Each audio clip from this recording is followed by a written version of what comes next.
Kev, I got, look at this. I got, the postman's just arrived. I'm always, are you still as excited when the postman arrives? You got a postcard? Look, oh yeah. No, that wasn't what I was going to read, but are you interested? We're enjoying a sunny break in the Isle of Wight, looking forward to visiting all the places that we know so well from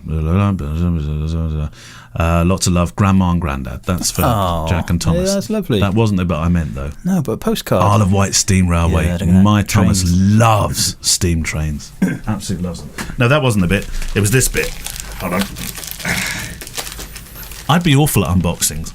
You'd be rubbish at opening a cake. Look at this. Hold on. I'm going to have to cut it with... you know how YouTubers have really cool hunting knives and things when they sort of cut into things? I've got kitchen scissors. There we go. Look at this. You love books?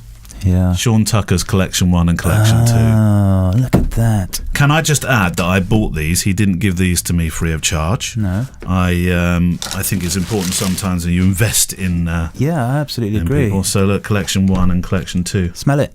Quick. Do you think Collection 2 smells any different? Slightly more fruity overtone. Oh, yeah. Let me have a quick look. Quick. I love it. There we go. I love the design, the cover. It's very simple, isn't it? Yeah. Now, for those thinking, what book's he talking about? Sean Tucker was a guest on the a couple of weeks ago of the podcast, and he was talking about his YouTube channel, which has absolutely blown up overnight, hasn't it? And I say overnight. No, he's been working on it many years, but suddenly it just went mad, didn't it? Look at this. The very last page. It's not a picture. It's words. This is just so Sean Tucker. I'm not sure if this is his quote, by the way, but it says, "I'm not done. I'm better than I was yesterday, and I will be better again tomorrow. The trick is just to keep moving, however slowly, in one direction towards my goal, one step after another. There is no substitute for time." Ain't that the truth? That is brilliant. If there isn't another name underneath, because he always credits those he quotes. Well, that's why I assume it's his. Yeah. I would say that is Sean Tucker original. Well done, Sean. Oh, I'm so pleased to have those books. Oh, one of them is slightly damaged. I know that because send it back. No. Send it back. No, the reason for that, I love. Well, you know me, I like damaged things anyway. The reason this is Collection 1 because Collection 1 is completely sold out. But he said I might have one somewhere.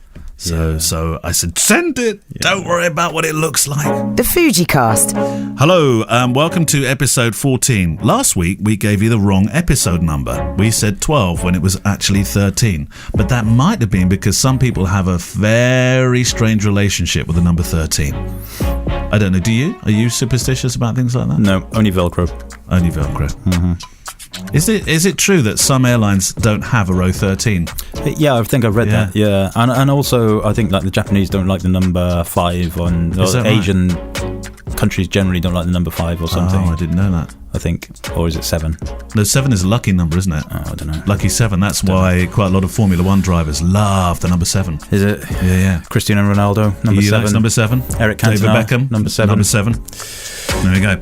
Anyway, welcome to the FujiCast. Robbie Savage was number 7. Was he? Yeah. I didn't know that. I have the shirt Robbie Savage wore when Wales played Italy. I have it, the actual shirt, signed with a letter from him. No way. Yeah, well, Albie has it on his wall now. That's pretty cool. Robbie Savage. FujiCast episode 14. This week is a very, very special one. Well, they're all special, but this week is more special than the usual special because this week we welcome Ralu Chase to the studio. Hello, Ralu. Hello. Now, Ralu won a competition a couple of weeks back to be here to ask questions. Any questions you like. Now, these questions don't necessarily have to be questions that are, to myself and Kev, because otherwise that might seem like a self-indulgent hour rather than a self-indulgent minute. Because I'm hoping that we'll be able to sort of expand on these questions and things like that. Well, that's the idea. But first of all, Ralu, it might be interesting. Let's find out a little bit more about your business. Because those that listen to this podcast all have their own. Well, many have their own photographic businesses. Yours, you wear several hats, don't you, on your website? So you do a couple right now. Well, 2 or 3 maximum. I would say more than that. I mean, you've got weddings, documentary families. That's it. And Day in the branding. Life. Day in the life. Yeah, Day in the Life. I kind of usually put that on the documentary, though, wouldn't you? Put that on documenting families. Yeah. Your work is absolutely superb. Thank you. I absolutely love you're it. very kind. No, I'm very genuine. Well, And we will put the website link so that you can go and look at Ralu's. Yep. And Instagram and all that good stuff. Yep, absolutely. Yep. Do you utilize Instagram? I must admit, I've not looked at your Instagram. That's terrible, isn't it? No, it's fine. Instagram, it's kind of new to me. Even though I've been doing photography for a very long time, I've actually only started on Instagram late last year, so it's new. So you're 14 years, aren't you, as a photographer? Over 14 years, close to 16, yeah. But there was a bit of a break at some stage, wasn't there? Yes, there was a break about, I have 5 kids. So my number 4, when he was born about 4 years ago, when he was about 2.5 months, he ended up in intensive care in the hospital in a coma, actually, in an induced coma for 2 weeks, and then another 2 weeks. So he was in the hospital for about a month, but after that, there was a lot of appointments, a lot of craziness that followed all his condition and things like that. So, and then a year later, I got some health problems. So the past 4 years have been like my biggest break, I would say, taking kind of had to. When your kid is unwell, you have to prioritize, you have to put them first. So I kind of slowed down, didn't ever really stopped, but I wasn't full time for the past 4 years. But you're back in it now, aren't you? I am finally back to it. Yes. You come from... Back in the chase. Back in the chase. Do you see what he did there? I know. Does a lot of that sort of stuff. I almost did that with my name too, my business name, but I'm happy I didn't. I almost called it Chase Ralu. Don't encourage him. Don't encourage him. Mr. Branding expert. You come originally from Romania, is that right? Yes, I was born and raised in Romania. Left when I was about 20. Lived in America for about 8 years. That explains the twang on the accent, doesn't it? Yeah. What part of America? Boston. We're near Boston. Boston. Yeah. Nice. Yeah. That's a lovely part of America, actually. I love it. It's great. If they didn't have ticks. Do you miss it? No, because they have ticks. But yeah, it's weird. I do miss it. There are parts of America that I miss, and that was beautiful. And what I missed from there was they had, because we're in kind of in a mountain area, and there are a lot of trails that you can take your kids on. Oh wow! Which I miss here. I don't find here hiking trails. And those trails would have run for miles, wouldn't they? Yeah. And they're like hiking, like you're actually going up a mountain, not high enough so that your kid won't do it. Like I took my 4-year-old, my 5-year-old on. It was lovely. Yeah, that was beautiful, beautiful area of the States. Did you go back visit? Last year was the first time that I've been there in about 8 years. Yeah, I went because I still have a lot of clients there. Oh, do you? Right, okay. So you were, okay. So I went last year to do a few shoots there. Yeah. So there's a reason to go back. Yeah, always, yeah. Fantastic. So Romania to Boston to Clacton. England. No, to Surrey first. Surrey first. Yeah. Blimey. We're in Carshalton for about, oh my word, I don't know, 3.5 years. And no Clacton? Or near Clacton. Near Clacton. Right near Clacton. Your husband said you were about 5 minutes from the coast, which to me sounds idyllic. 5-minute walk. 5-minute walk. Oh, wow. Yeah, from Even the better. beach. Yeah, I know. It's lovely. It's absolutely lovely. Well, if you can't be inspired by that, you can't be inspired by anything, can you? Yeah, it's true. It's true. Clacton, Boston, I don't know, long trails, Clacton, beach. Yeah, there you go. Yeah. They're a close relative. Well, you're very welcome. It's lovely to have you here, and I know. And what we're doing with this week's episode is very, very different to what we've been doing of late. In that there's no sort of central break, if you like, for a guest, because we've got our guest here, and we're just going to pile through a load of questions, and hopefully we'll sort of encourage some sort of open debate between the three of us as well. And one of the things that I wasn't expecting this necessarily, but one of the really interesting conversations we were having before we went live this morning was we were talking about the difficulties of being a female photographer, and the obvious logistics of that, such as when you've had 5 children and during that time you've been running a successful photography business.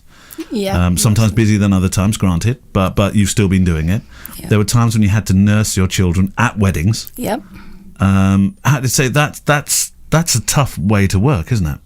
It is. I've actually been really lucky to have really good brides and grooms Yeah. during that time. So they were all very understanding. Quite often I would end up in their suite nursing my kid while they were at the wedding and stuff. Wow. So they've been really nice, but you kind of have to do it because also at that time I was in Romania. So Romanian weddings are really long. They're not like British weddings where you might think, okay, bring a pump and go pump somewhere and leave milk at home. Yeah. Romanians' weddings can go for 20 hours. So Sorry, 20 hours? yeah, sometimes they start from 8 in the morning and finish at like 5 or 6 the next morning. Word. I actually think that we are in the UK. We seem to have the shortest type weddings. When I remember speaking to Facundo in Argentina, he was like, 8 hours. He couldn't believe that. He was like, "What? That's just for bridal prep." And and he also in South America, and in Spain, I know, and Belgium as well. Bert Stefani, when he photographs weddings, they're kind of 16, 18, 20 hour days. I think it's you in America. Yeah, maybe in America also. America then, it is, yeah. When I worked there, they were short weddings. They were short weddings. Short weddings. Yeah. By 10, you're home. How do you cope with that, Ralu? How do you cope with the? You've been on the go for like 16 hours, and you're thinking, will this ever end? Oh, I don't know. You kind of get used to it. You really get used to it. You drink water, even though I didn't. I'd be drinking wine. No, you can't drink wine. You do get offered a lot of liquor in Romania. You just get on with it, I guess. There's so much happening, though. It's not. There's rarely a boring moment. Because there's so many traditions, like from getting ready, the bride, like they pick up the bride with this big band, and it's like crazy, all kinds of things that they do. No, I would imagine in Romania, I mean, correct me if I'm wrong, that the weddings are all church weddings, religious type weddings. Like over here, I would say probably only a third of the weddings I photograph are actually in a church. Do you think it's as low as that now? Yeah, I think so. But presumably in Romania, I would say about 98% of 98% of what I photographed were Orthodox weddings. Yeah, exactly. Orthodox, or I guess evangelicals would be the other one, which are shorter. Okay, but the ceremonies presumably are relatively long. I mean, the registry office ceremonies here, or the wedding I did a couple of weeks ago, the ceremony was 8 minutes. Well, see, in Romania you have two ceremonies. You have the civil ceremony that happens the same day, or a week before, or whenever happens. The legal part. Yeah, the legal part, which is literally you go and sign the paper and somebody talks for 5 minutes. Nobody knows what they say, but they say some things for 5 minutes. So yeah, that's the short civil ceremony, which is why actually I think that plays a big role in why weddings are so long, because a lot of people prefer to do the civil ceremony the morning of the wedding. Okay. So then you have to do bride prep, which is not an actual bride at that point because she wears a different dress, but she still prepares. Then she has to go home and change in her wedding dress, change hair, change makeup, change everything, and then you go to the actual church wedding, and then you go to the restaurant from there. Are Romanian weddings big lavish affairs? Do they spend lots of money on them? What's the kind of financial way that people in Romania look at weddings? If you ever get married, you should definitely do it in Romania. But I know you're both married. But if you do it again, do it in Romania, because. Well, I always threaten Sam that it's always a practice run. Yeah, well, there you go. we got four weddings between us, but no funeral. There you go. The way Romanian weddings, yes, they tend to be big, and people who would hire me, it would be a huge wedding usually because my prices were never Romanian prices. Okay. But the best thing about a Romanian wedding is that part of the tradition is that guests have to pay for the menu and bring a little extra that you're left over with. Yeah. So most bride and grooms are left with everything paid and some extra. So did they bring their own food as well? Did you? No, you bring an envelope. An envelope of money. With money in it. Yeah, like that idea. It used to be in the. For a minute, I was thinking, I'm not sure any wedding would want me to bring the morning scrambled egg with me. No. There's like 5 menus, 5 different. Oh my word! It's crazy. It's absolutely crazy. Not always 5, but you definitely have 3 or 4 different dishes at a wedding. But no, at the end, before you leave, you have to put money in an envelope and leave it to bride and groom.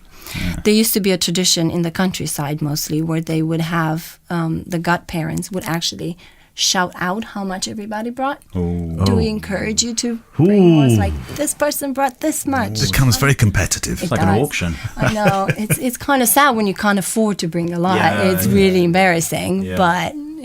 But that has not happened yet at a wedding that I photographed. No. But that used to be a countryside type of thing. Yeah. Fascinating. I love the idea of different. Well, the Greeks do it, don't they? And they throw money. they have the money belts. The Turkish weddings are the Turkish same. as well, They pin money to the bride. Yeah. That sounds like both a of bit them, I think, painful, doesn't doesn't it? Yeah. Big £50 notes. Mm. Well, and that becomes a competition as well, because the last one I was photographing, a Turkish wedding, then you could see in the eyes of some of the menfolk in particular, they were like, "Oh, I'm not having you beat the amount that I've just pinned there," and it was becoming obscene. I thought I might stand in the way and take a shot for her. Yeah. That's funny. Yeah. Well, I've learned one thing, that if I get married again, then I'm going to get married either in Romania, or Turkey, or Turkey, or Greece, maybe. Yeah. Okay, so we've got some. You've got some questions. Let's launch and see where the debate goes. Okay, so most of my questions that I have For Kevin. No. They're actually for both of you. All right. But I kind of divided them in wedding business and camera. So Okay, all right. do you want to pick a category? As we go. So we could. I was thinking to start with something a bit funny, I guess. Okay. So what was your worst wedding experience? What was the worst thing that happened to you at a wedding? And how did you deal with it? I always think when somebody asks that question for Kevin, it's "I see dead people." Has Isn't has this been asked before? 'Cause I don't know. No, but we've talked about this. Yeah. Oh, okay. Yeah. I did have an old lady drop dead right in front of me. Oh, I've heard that story. So somebody did ask that. I may have said about it at TPS, maybe. I don't know. Okay. But yes, so I won't dwell on it. But yeah, an old lady dropped dead right in front of me, sadly, and she didn't recover from being dead. That was it. That was it. It was That's my worst wedding experience. well, 4 weddings and a funeral then. Yeah. Bless her. I mean, she was ancient, so she. No, but that doesn't make it any better. No, it doesn't make it better. But she, she was, she had a nice day. Did you get a shot of it? That's completely inappropriate. But she had a nice day. Yeah, but how many people can say that on their death day they had a nice day? Yeah, that's true. Yeah, and she had a nice dress on. She was literally, wasn't she the one that was smoking the fag and having a beer or something? Yeah. And that's the way she died, wasn't it? Yeah, that's what I mean. She enjoyed herself. And why not? She was into her, perhaps even 90s, but certainly 80s. Yeah.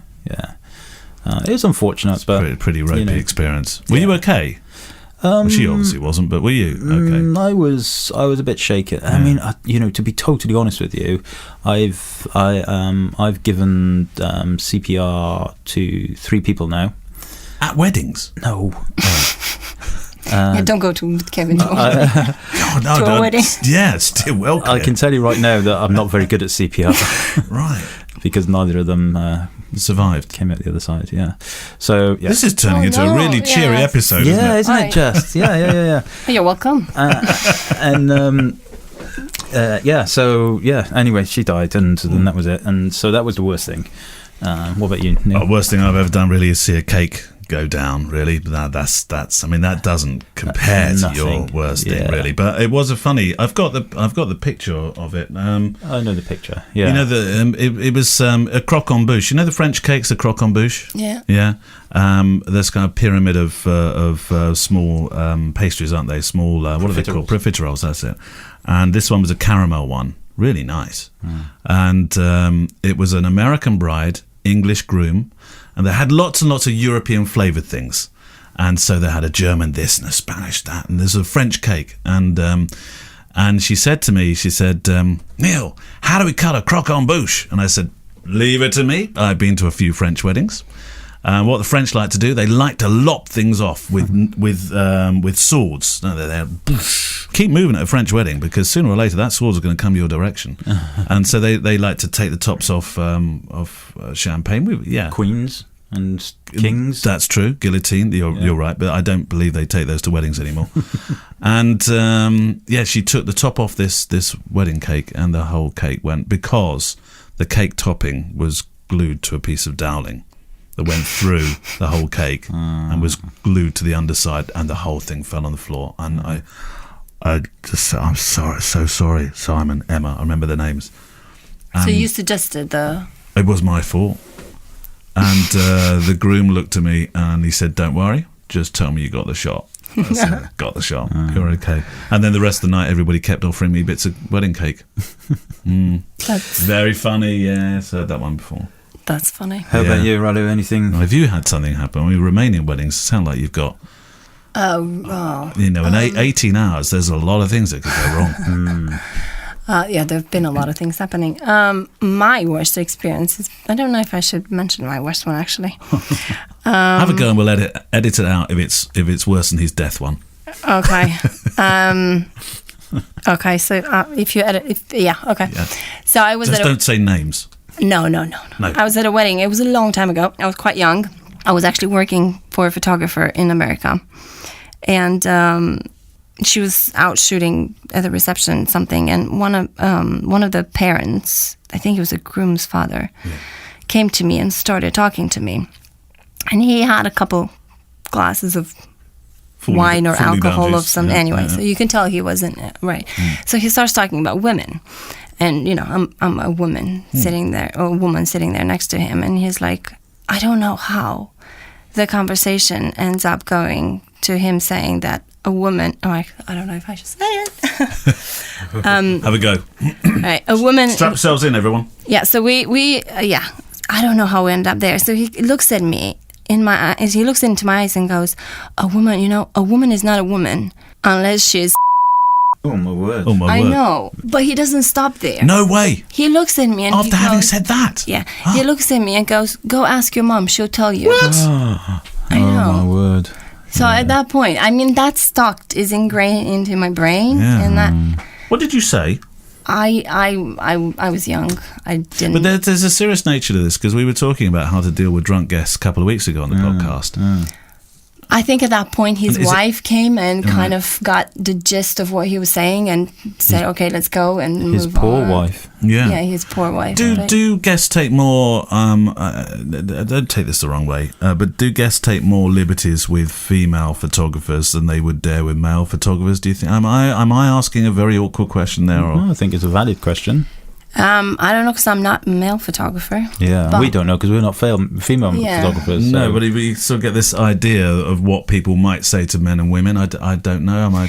It has happened to me a lot. For example, when I brought my husband to help me at weddings, where guests will be talking to him and assuming that he's the lead photographer. Yeah, that has happened quite often. I hear that a lot. Infuriating. I hear that a lot. Yeah. But yes, they do. But I think you get the same things with like, hey, photographer, type of thing, come over, stuff like that. I guess you get that. Or you. Yeah. Or you. Yeah. Where's the loo? Oh God. Right. Or you do get a lot of weird comments, and you don't really. I don't know. I never really know what to do because I don't want to get. You don't want to get confrontational. No. So you somehow got to laugh off even the most daft things, but just go home and delete all of his pictures. Yeah, there you go. I never thought about that. Or edit warts onto his forehead. There you go. That's option B. Never thought about Option B, always a fun option. Yes, okay, let's go for another one. All right. So how? Let's talk about weddings still. How much do you think your personality affect the way you shoot? That's a good question. Yeah, because you used to be really funny, Neil, didn't you, when I first met you? Thanks. I've run out of all my wedding jokes now. I've used them all. I think personality is really important because... Have you ever heard that expression, the camera looks both ways? It's a lovely expression. No, I haven't. I know Jim Mortram was, funnily enough, talking about the camera looking out and you being the, You're the conductor, but actually the camera looks both ways because it's looking at the person you're photographing, and because of the way you photograph, is it not looking at you as well? It's representing what you find, your spirit, find about things. And I find myself, I'm a bit of a soppy old sod. I really am. I mean, I cry at movies really easily. Music makes me cry. But it does. If there's certain music. Now, what was I listening to the other day? Ed Sheeran. Yeah, listen back to the past episode for that reference. I was listening to the new Formula One theme. My eldest son's really into F1. Okay, and they had on YouTube they had the orchestra playing that theme. It just had me so enthralled. There was something about the tonality of that music that made me feel a bit weepy, and I thought, is it the same tune, just a new? No, it's not the dum doo doo dum doo doo doo. There's nothing to do with that. Because that's a very Fleetwood famous Mac sort of very yeah. No, it's a new. It's very much more anthemic. So I find with photography, that's my character, and I think I shoot better if there's a sad story. I know that sounds terrible, but if there's something that's affecting me emotionally, it doesn't have to be sad. If there's, a great example, this does go back quite a few years, but there was a bride whose father, the day before the wedding, says to her, "Darling, I know I'm doing a reading for you tomorrow, but I'm not going to do the one that you've given me." And, imagine most brides would say, "Whoa, back up there, Dad. No, don't go changing plans." He said, "No, you're really going to have to trust me on this one." And she said, "All right, okay." In the ceremony, and it's a civil ceremony, so I'm quite closer than you would be maybe in a church. Yeah. And I'm behind Dad, and he starts to read his reading. Now, I don't know about you, Kev, and maybe Ralu the same, but I think if you do enough weddings, sooner or later you think, I recognise this reading from the first couple of words. It's going to be House at Pew Corner or Captain Corelli or whatever it's going to be. And you think, I know this one. They're all lovely readings. In fact, we had Captain Corelli at ours. So, but I didn't recognise this. I thought, what are these words? And I think roughly at the same moment, I recognised what was going on as she did, because she brought her hand up to her mouth and she was like, "Oh my God." It was like a collective intake of breath in this whole congregation, if I can call it that. More intakes of breath than you would have if you went to, your mechanic and he was trying to tell you how much this car was going to cost you to fix. It was, and what was going on was that he was reading her an open letter that he had written to her on the day that she was born. Wow. And for me, that was like, I was floored. Yeah, I definitely think that's why I kind of lean towards the documentary stuff, because I'm people curious. That's my personality. I'm people curious. In life as well as weddings, I like to watch and observe and think and stuff. I think that's my kind of thing. Gemma would describe me as a miserable, terrible person. You two are so funny together. I remember the first time I ever said to her I was going to be a photographer, and she was like, you only have 35 smiles a month, wasn't it? Wasn't that the target? It's late in the month now. I've used them all up. I definitely agree with you though, personality wise. I you know what, I think that if somebody had said to me when I was 15 that you're going to spend your time at other people's, just with strangers most Saturdays, doing this thing, I was such a meek, timid person. And then what happened to me personality-wise was when I started playing rugby and I became captain of a rugby team, I had to change personality-wise. You just had to stand up. You had to be counted. You had to lead. You had to lead people. That's why rugby is such a great game, though. I think that's different to football. So good for your personality, your leadership skills, and just general interaction with people, other people, both your team and the opposition team, and afterwards. I always think of rugby as the sort of field version of a martial art where you find yourself. It might be me just being a bit romantic about rugby. I don't know. Yeah, it's great, but that happened to me, and I actually remember that happening. Thinking after a couple of years of being captain of that rugby team, thinking I'm a completely different person. I have far more confidence, far more capability to do stuff than ever before. And had it not been for me having that period of my life when I was kind of mid-20s or so, I would never be a wedding photographer. I would never, go with strangers or whatever. I mean, Gemma said to me on my 40th birthday, what do you want for your birthday? And I said, I never want to meet any new people ever again. I've met all the people I want to meet, but I am very much one of those people. I would be very happy, kind of contemplating. I think I'd make a good monk on a hill. Do you think documentary photographers, whether they're wedding photographers or whatever, are actually people that are so comfortable in their own company that they do you not think? Ralu doesn't agree? I'm not always comfortable in my own company. Okay. We were actually talking this morning on the drive here that I come because I'm an extrovert. Oh, I used to be an extrovert. Let's put it that way. I don't know if that changes ever, but I'm going through a period of time where I don't feel like an extrovert anymore. But I used to be to the extreme, and I didn't like to be alone for long periods of time. And now. So maybe you are right, because now that I've changed, I don't feel like I need to be in the company of other people anymore. I feel like I need quiet and peace. It might have to do with having 5 kids at home, but perhaps, yeah. you know. But I still have that. The reason why I'm switching more towards documentary is because of that curiosity of liking. I like to observe other people and. In a natural environment, not trying to create, a fake moment or stuff like that. It's kind of trying to capture what. But I'm still not introverted, and I'm not always comfortable with just being on my own. Are you not? I'm still, Would you describe yourself as an introvert? No, I don't think so. No. Would you describe me as an introvert? Probably more so than Gemma. Gemma. Don't know, because actually you're very gregarious, you're very outgoing, and actually you can walk into a room and hold court. I don't know if you've noticed this, but you walk into a room and hold court, and I'll be like, I don't know if I've got anything to add to this conversation at all. And you're very good at doing that. You're very good at meeting people and making people feel comfortable. So in that respect, no, you can't be. Can you? No. I don't know. It's funny, isn't it? Yeah, because wasn't it Sean that said that he, on his podcast interview, said that he being an extrovert is different to being arrogant, and being an introvert Yes, he did. He said not that the same as losing confidence. You're right. He said that on one of his YouTube films. Oh, I wish I could remember what he said, because he nailed that one, didn't he? Yeah, he said, it was on Breathe Pictures podcast as well. He said, being an introvert is not the same as not having confidence. You can be a confident introvert. Yes. And you don't have to be an arrogant extrovert. Which is very interesting, I thought.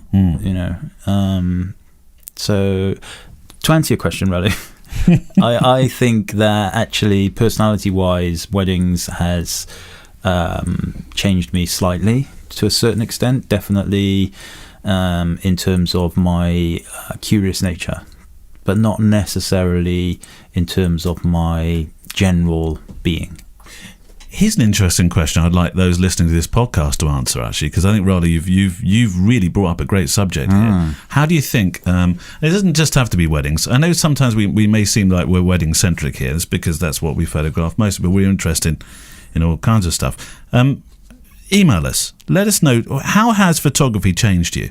I think I'd love to know how photography has changed listeners to this podcast, for the good and sometimes the other way too. Yeah, and it's really interesting. It's a really interesting topic. You're right. Has it changed you, Ralu?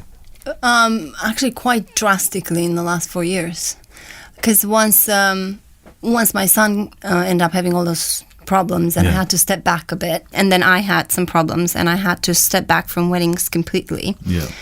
You get that moment where, like, what do I do with my life now?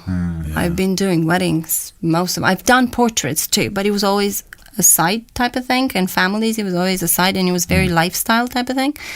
So I went through that period of time where you kind of go through and ask, why am I doing this? Like, why? Okay, I can't do weddings. What do I do now? And that combined through going through my family photos for the past, I don't know, however many years, because I would be sitting in front of the computer and just go try to find photos. And I realized that my lifestyle way of photographing other families, I kind of also done it to my kids. And I was looking for pictures of me with them, or them just doing stuff together, being the crazy kids that I know that they are.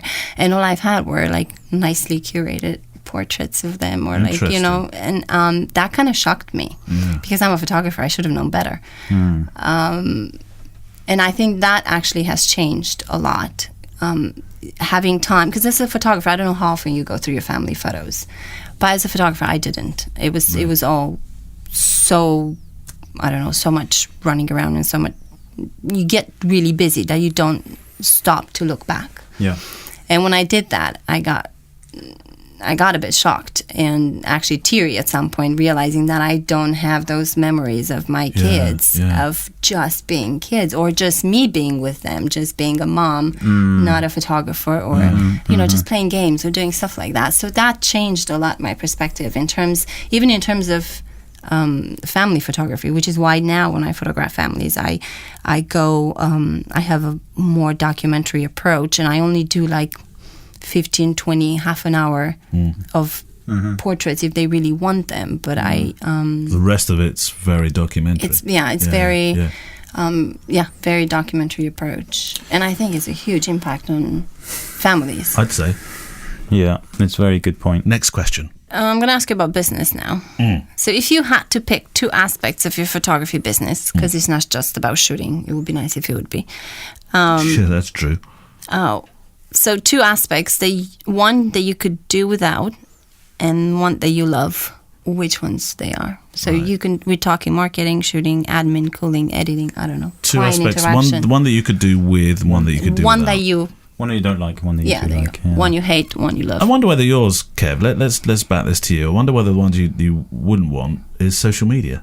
You mentioned something but last... that's marketing, though. Yeah, it's marketing. But you mentioned something last week about social media. Yeah. And not being on...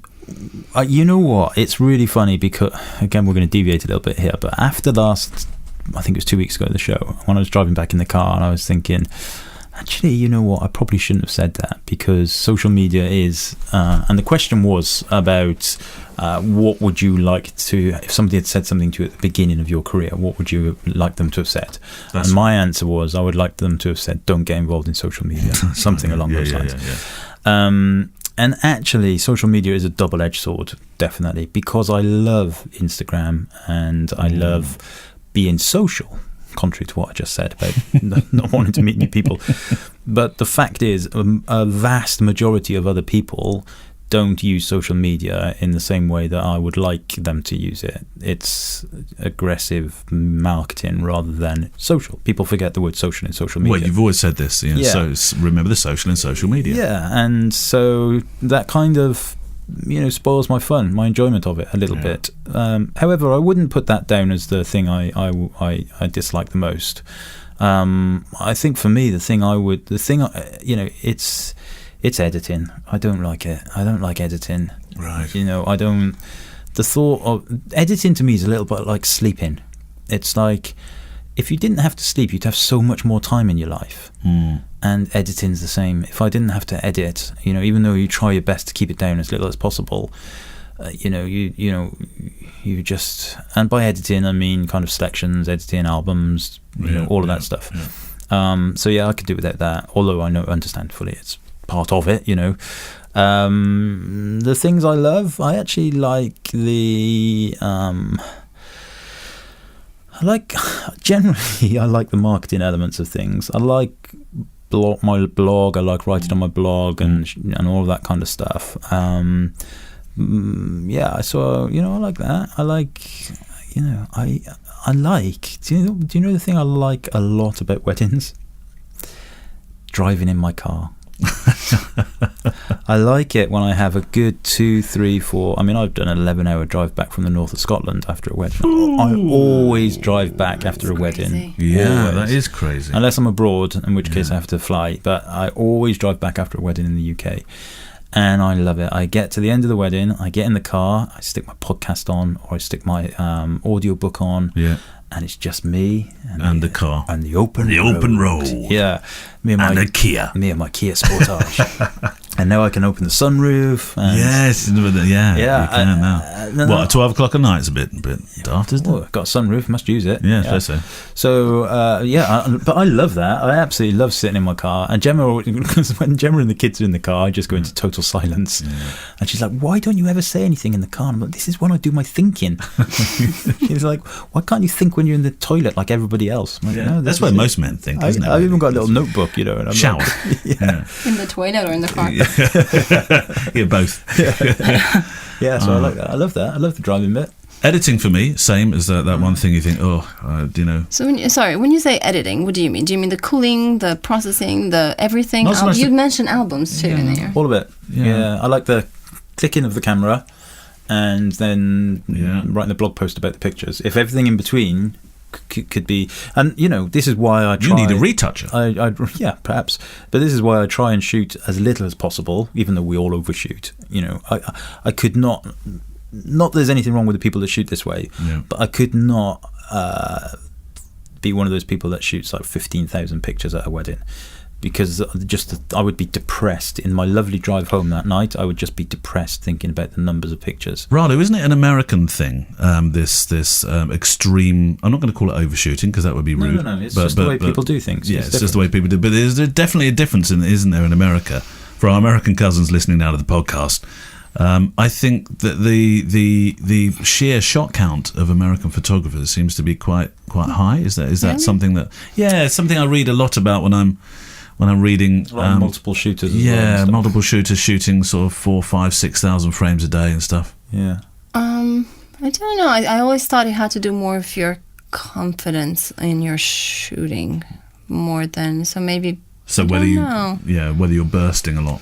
It also depends on your subject too, because I think it's very different. Like at a wedding, I still overshoot. But compared to doing a family, I tend to overshoot more at a family session than I would at a wedding. Yeah, because of all the action things happening. Especially if you do it in a documentary style, you kind of I think it was Joe Busing who said that.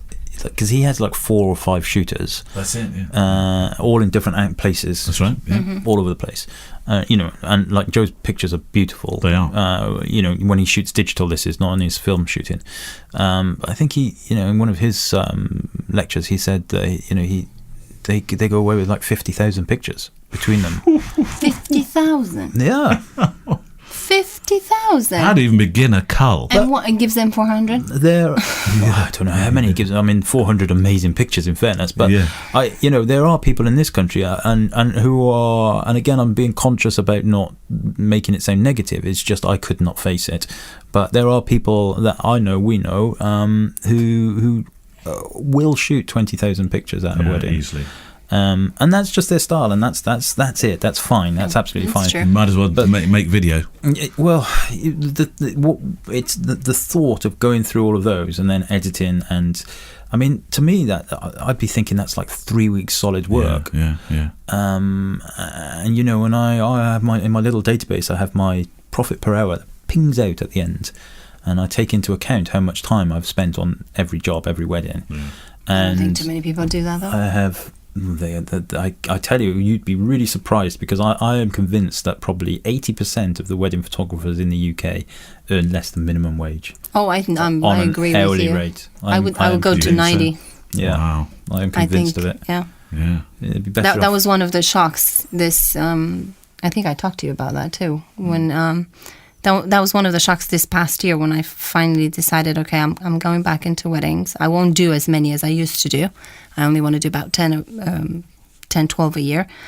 But looking at the market and seeing the pricing, I was shocked. I was absolutely shocked. I know I come from an American background, and I know prices will never be American prices, I guess.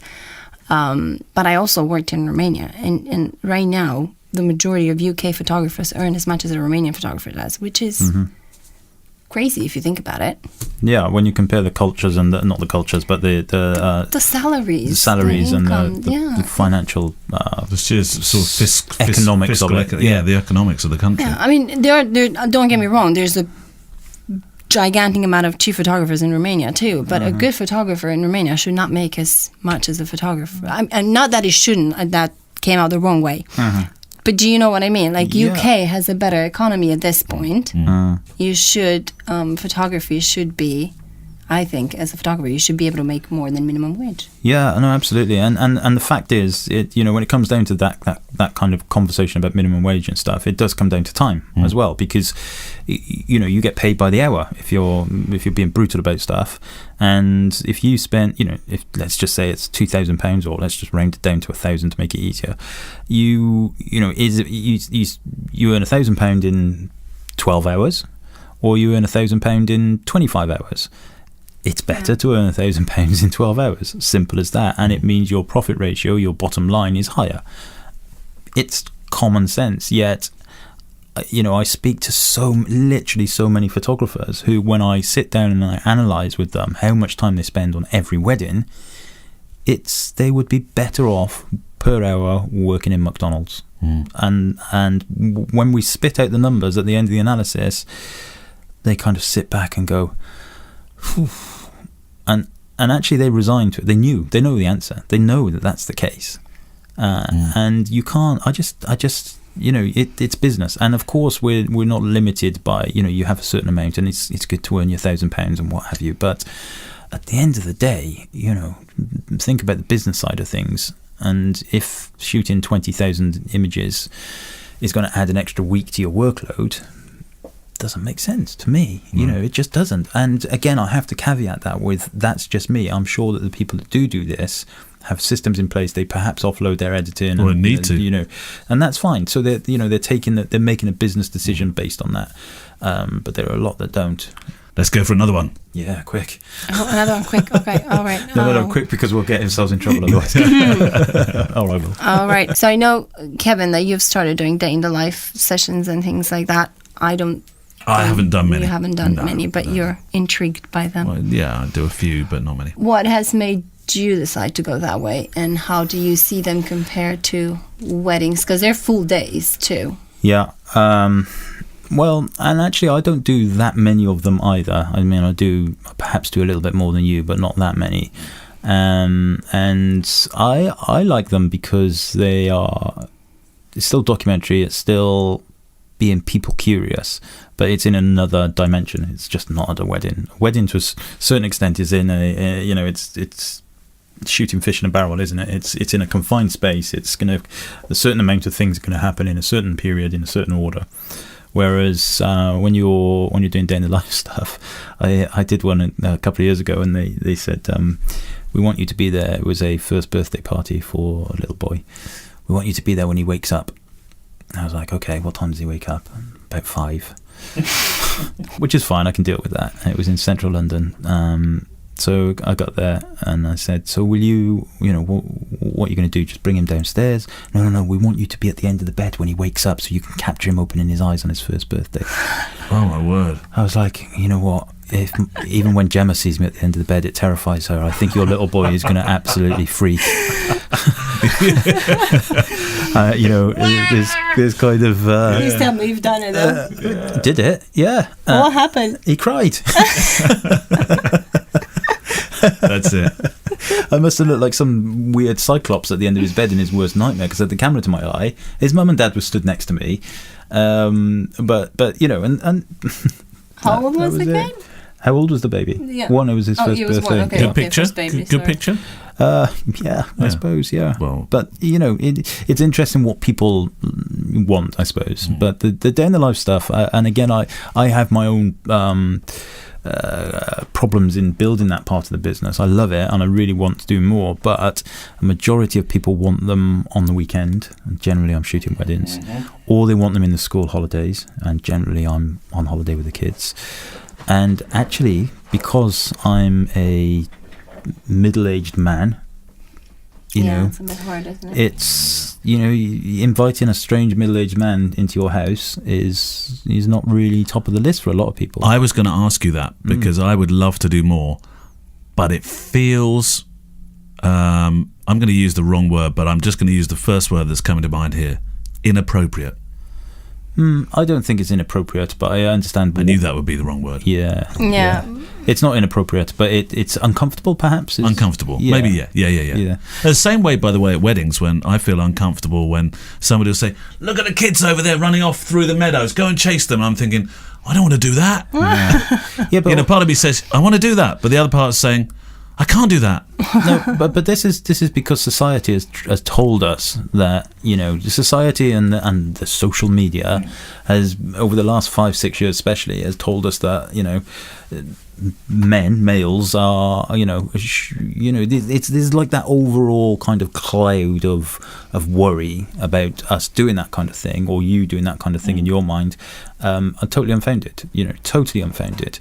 But it's interesting because, Ralu, you're a female, obviously, and yet, the absolute fact of the matter is there are not that many female photographers.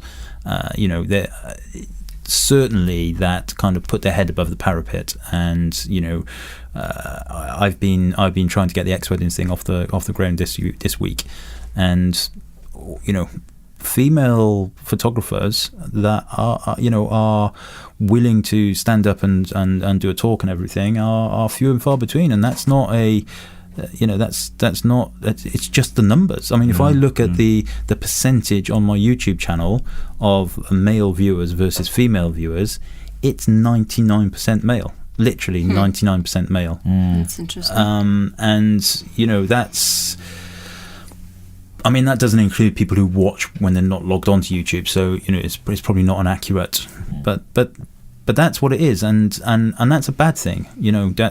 It shouldn't be like that. There should be no reason why those figures are like that. And perhaps the fact that you mentioned, Ralu, your struggles with when your child was ill, and the general consensus that mum looks after the kids generally in life is that's just not how it is or how it should be, but perhaps how the dice roll that way generally. Do you think you're helped with your day in the life stuff because being a female photographer is easier for that kind of work? I think that's the one. When it comes to families, I think women do have a bit of an upper hand there, because I think people are more likely to trust a woman to come into your family and chill with you for a little while. Yeah. It's a lot easier to accept that than a man, I think, and I think you're right. As I would too. If I wanted a day in the life family photographer to come to my house, I would never have you, Neil. No, I was about to say. No, you'll have me. Yeah, I'd have Ralu. Poor bloke with a grey beard, or Ralu. Who's going to look less threatening to the kids? You think about your kids all the time, and you would always protect your kids, and that's just the world we live in. And so, but I think Ralu just said it there. It's a string in the bow of female photographers in that way. I think so. For the family day in the life stuff. Yeah, I think, and I think if you look at it statistically, that's where you'll find most of your female photographers would be. Like that would probably be the only part of photography where female photographers will be a higher number than male. Yeah, percentage-wise. Unfortunately, the photographer I did want to get, Cara Mew, who is the glass narrator. Her work is amazing. It is absolutely amazing. But unfortunately, she can't make it. Otherwise, she would have been there in a heartbeat. So, okay. Interesting. Let's go for another one. I think there are a bit like two different kinds of shooters when it comes to documentary. The one that kind of sits and waits for the moment, like you almost see the shot in your head, you see the light, and you wait for somebody to walk into it, and you basically hunt that shot at the expense of other stuff going around. Or you're the kind of photographer that moves around you constantly observe and move around from one scene to the other to shoot. Which kind do you think you are? I'm definitely more reactive. I walk around a lot more. I'm not a patient photographer. And I look at some photographers and I think, you had to have real, honest to God patience to have captured that particular picture. I think that's a real skill of some documentary photographers to think, I know it's going to happen. And street photographers do this a lot, don't they? Mm-hmm. They wait and wait and wait for the perfect character, perfect person, perfect moment, perfect motion to all collide within one frame. And it seems to me that some people wait for a long time for that to happen. Yeah, I think in street photography, definitely, it's a far more patient game. I don't know whether I'm a bit of both. I don't know. I do like to watch. I mean, I like to try and frame up stuff and everything. I think if I had to pick one, I'd probably say I was more reactionary as well. I definitely kind of chase the moments at weddings, but I do always, I've got a much greater understanding now of light than ever before. And I used to see light as an enemy, but now I see it as a good thing, and I work with it rather than against it. So that's usually with the fundamental thing that I'm looking at instantly is the light in the room, where it's coming from or outside or whatever, and that will often drive where I position myself or what I'm looking for. How do you both work with that light? When you say you work with the light, but sometimes you both know that you walk into a room and you think, oh, this is mid-grey. There's no light there, but all the action is happening there. How do you deal with that? Well, then it just does become about the moment. That's it. For me, I don't know about you, Ralu. You concentrate on the moment, the emotion, the action, you sacrifice the quality of the image for the moment, because you have to, especially at a wedding. You have to. When you do families, it's a bit different, because you can if you walk away and you go into a different room, sometimes they would follow you, so you have a little bit of a control over that. You don't always want to do that, because if they prefer to play in that room, you do and photograph them in that room, because that's part of what the family does. But you could a little bit more than you would, I think, in a wedding, because you can't really walk away in a wedding. You have to use the light you have there, because nobody's going to follow you. No. But at home, the kids will follow you, and the action will move to a different room. I suppose it could be said that you're as straight photojournalism, you're affecting the scenario far more when you walk into a day in the life shoot than you ever would with a wedding, wouldn't you? Yeah, I think by so. By virtue of the fact the amount of people there. Yeah, exactly. I mean, weddings by their nature are contrived events. Yeah. Giles, my friend Giles, I often mention on the podcast, I know, who was an army photographer, conflict, and so on and so forth. He often talked about the fact that that there's no crime to affecting a situation, and that often that's the best way to engage. Don't be worried about engaging with people. I know that's not what this question was about, but sometimes people flee from engaging because you think, well, I'm going to change it somehow. I'm going to affect this, and so therefore I mustn't do it. He was a big advocate for engaging with people. Yeah, I think it's different when you're doing documentary storytelling in terms of war, I suppose. Well, yeah, but talking to the people affected by it rather than photographing a conflict. Yeah, you can't affect that. Oh God, no, that's of course what I mean. Can't, but no. when you're, when you're chatting and you're talking to somebody to make a photo essay about it, then. Yeah, I mean that makes a lot of sense. I think it's better to do it than to avoid doing it. Yeah. Like I find that when I do families, it's better to engage with the children and with the family than to avoid it and try to be a fly on the wall, because they become more natural if you start becoming part of their little group. Basically, you're part of the play. Yeah. Yeah. Not necessarily, not always part of the play, but if they become more, I mean, it's weird to have somebody in the room with you and not chat with you. Compared to have somebody in the room who has a conversation with you and takes photos at the same time. You're more natural. Yeah. Then agree with that. Yeah, absolutely. Yeah. Okay, well, we're motoring through these, and the nice thing that these have become sort of mini debates as we go along. I think we've got time for another couple. Because you both Fuji, obviously. Walk me through the way you have your buttons set up on your cameras. Oh, Kev, this is definitely a question for Kev. Oh, come on, you use Fuji too. Yeah, I know, but I just do what Kev does. Let's all do what Kev does. Kev, what do you do? Hashtag be like Kev. So I use back button focusing all the time. So AFL on the back of the camera is my button, or on the X100 I use the rear command dial as AFL, because the AEL button on the X100 is in a wrong place for my little stubby fingers. I use the front command function button for photometry. For shutter. So electronic mechanical shutter on the front. The little one, button, one that looks like the lens release. Yes. That one is for my mechanical electronic shutter on both XT3 and X Pro 2. The rest of the actual function buttons I disable. I have them set to nothing. So yeah, interesting. I don't have them on. Right. They're the only two things, with the exception on the X Pro camera and the X100. I have photometry, metering in real world, set to the top function button on the top plate. Of course, the XT3 too. The metering is a collar, is a dial. You've got a collar for that, you can't actually change it. Other than that, everything else is off. Yeah, I don't use the other buttons. Yeah, I'm similar, but slightly different. The front button, I use that for electronic and mechanical shutter. That's really good place to have it. I work a lot in aperture priority, so exposure compensation. I set that collar on the top to see, and exposure compensation off the front wheel, off the dial. Love that. Yeah. I thought when I changed from Canon, I still love Canon cameras, and I still love the way that they're ergonomically laid out. I think they're amazing. And I always love with the 5Ds, I obviously the exposure compensation wheel on the back, and I thought it would be really difficult to come away from moving your thumb around a rotary dial exposure compensation to using your I suppose your index finger on the front to wheel around the one of the wheels for exposure compensation on the front of the camera. But I found that's been really, really quick and very intuitive. Yeah, I think generally the designers, the Fujifilm designers, aimed for a very retro-looking but ergonomic camera. Yeah. So it's meant to be something that you can control easily without taking the camera away from your eye. That's the thing. I never felt that when I shot Canon. I always had to look at it. Yeah.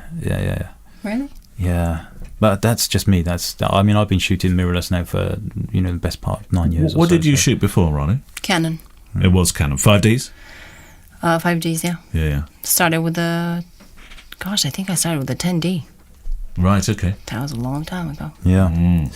So, what do you do with your Fujifilm cameras, buttons wise? Do you have any? Well, I'm new to Fujifilm. I haven't. Compared to you, I use the back dial for shutter speed, so I don't have to use the wheel. And then I have the electric shutter and manual on one of the other buttons around the menu. Mm-hmm. And I have the face recognition, but I don't know why, because I never use that. Isn't that funny? I have it there just because I feel like I should have it there. I've never used. I've used it once, and I've taken a picture of my kids playing outside in the mud.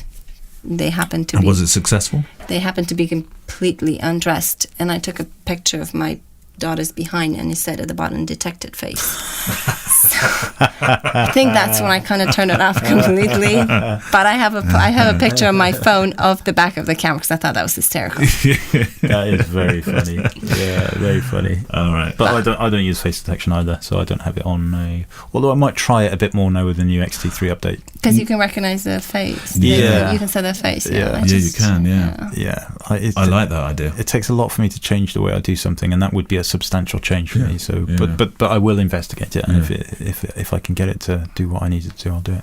The thing about face recognition, and it's good on the Fuji, is that I don't like that bit, that especially when you shoot more than one subject, and I do with kids, it switches to randomly, not randomly, has obviously an algorithm and chooses the one closer to the lens or something like that, and I didn't like that because that's not always the one I want to focus, especially when you do layering. Yeah, and now on the latest, you have XT3 or? Yeah. So on the latest firmware update last week, was it, I think, or the week before? 2 weeks, yeah.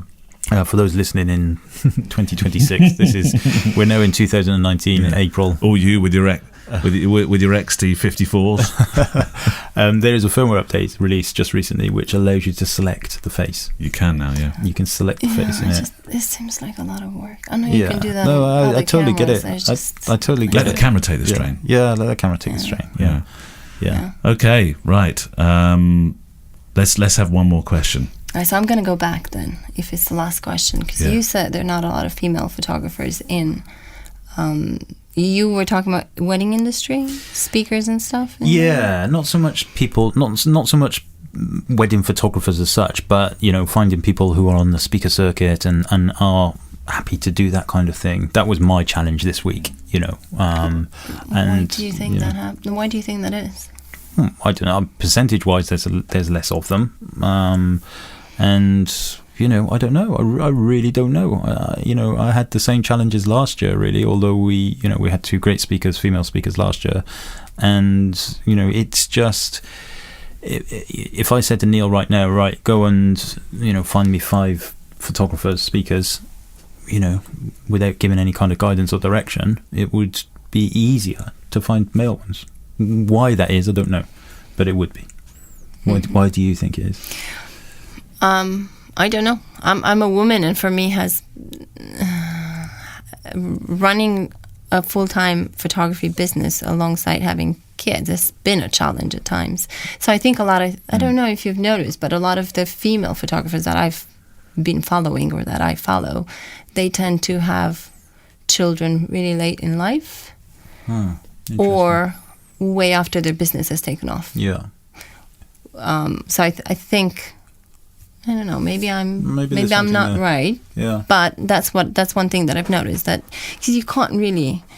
Okay, I don't want to judge or sound weird here because I don't know how your families are, how you are in general. But when you're a woman, and we're talking about this, you plan a trip or you have to go somewhere. You don't just plan that trip. You don't just plan the talk. You don't just plan. You have to plan everything that you leave behind at home. Yeah, no, I totally get it. Yeah, absolutely. And it's a lot of mind juggling. So I think you kind of get tired of it. Like, I know after the reason we moved, one of the main reasons we moved to the UK was because I got burned out in Romania, because I was working full time and I had 3 kids at that point, 2 of which we were homeschooling too, and shooting 20-hour weddings, and it was a crazy market at that point when I moved there. It was like photography. When I moved to Romania, photography was a second thought.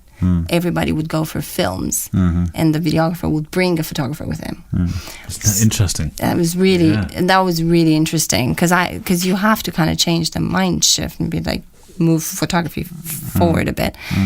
But there's a lot of juggling. There's a lot of juggling involved. Like, you can't just, and I think that's the hardest part, is that you can't just concentrate on the business. Or most women that I've noticed that have gone far is because they've waited to have children, which is fine. It's totally fine, but it takes that juggling out. Yeah, no, I see that, and what you never want to be when it comes to looking for things like speakers and stuff like that. You never want to just select a woman because they're a woman. That's the thing. Yeah, They have to be somebody who is capable, confident, happy to do these things. And it's a bare fact, there is not many of them that want to do that. And I'm not saying they're not necessarily good photographers, but there are not that many people who are there and shoot Fujifilm, and talk about kind of narrowing the parameters. Yeah. And so niche upon niche. Yeah, niche upon niche. And that's just it. That's just the way it is. Yeah. And I definitely wouldn't go down the route of just asking a female photographer because they were a female. I just think that's wrong, and I don't think any female would want that either. Ralu, it's been an absolute pleasure having you in the studio today. I actually think if we had Ralu here every week, the debate would be we'd be having the 3-hour Joe Rogan podcast, wouldn't we? Of photography. There you go. Yeah. It was cool. I'll take that as an invitation. We'll see you next week. See you next week. Yeah. It's a long way from Clacton, though. That's the only. Have you enjoyed it? Has it been fun? It was brilliant. I loved it. Yeah, I loved it. Glad you've enjoyed it. It was great. It was great to meet you. I've met you. Well, it's great to meet you. Never mind us. You. Great to meet you. Yeah. No, thank you. It's been an absolute privilege having you here, and it's been a real fun episode. I've liked this because what I was a little bit worried about was it might become a little bit self-indulgent with just myself and Kev answering questions, but actually I like the fact that it's become a debate, and that's what I wanted it to. No, it was good. It was great. Yeah. Thank you for having me. Thank you, pleasure. And we're not strangers anymore now, are we? That's a great thing when you meet new photographers. Suddenly, yeah, that's great. We're in that whiskey bar. Just don't go to Sanjay's one that we're mentioning. No. The 100. What was it? How much do you pay for that whiskey? £75. £75 for a glass of whiskey. That was the cheap one. That is obscene. Did it taste good? Camera bag. Yeah, well, very good. half a camera bag. Ralu, good point. At least half a camera Yeah. bag. Yes. Yeah, Very good point. that's a good point. Sanjay, you owe me half a camera bag. Thank you very much, Ralu, and we'll see you again, I hope. Thank you. Thank you also to those that join in with the podcast by just being there listening this week. We had no simpler straps to give away this week. Well, we didn't give it. We did have them. We didn't give any away because it was a special, unique edition. But that'll be back on the show next week. Don't forget to go to Simpler, simplr.us to see the straps in action. Thank you, Kev. Thank you. We'll do the payoffs. Don't forget your questions. Click at FujiCast.co.uk. Send in your questions. Yes. And reviews. Lifeblood of the show. Lifeblood of the show. Any chance that Jem has popped up to do your payoff this week? No. I wonder whether it will be Rosa. My dad's Instagram is Kevin Mullins Photography. See his films on YouTube at Documentary Eye. His website is kevinmullinsphotography.co.uk. Or for street workshops, training and everything Fujifilm, go to f16.click. This week, Kev, by the way, I managed to get George the Tortoise to do my payoff. There he is. He's very vicious, is George. Don't mess with him. Also, I think it's Jack's turn, isn't it? My dad's Instagram is Neil James. See his films on YouTube at Neil James Photo. His website is neiljames.com for pictures and one-to-one mentoring. And you can hear his other photography podcast, which is called Breathe Pictures, wherever you get your podcasts. We'll see you next week. Bye-bye.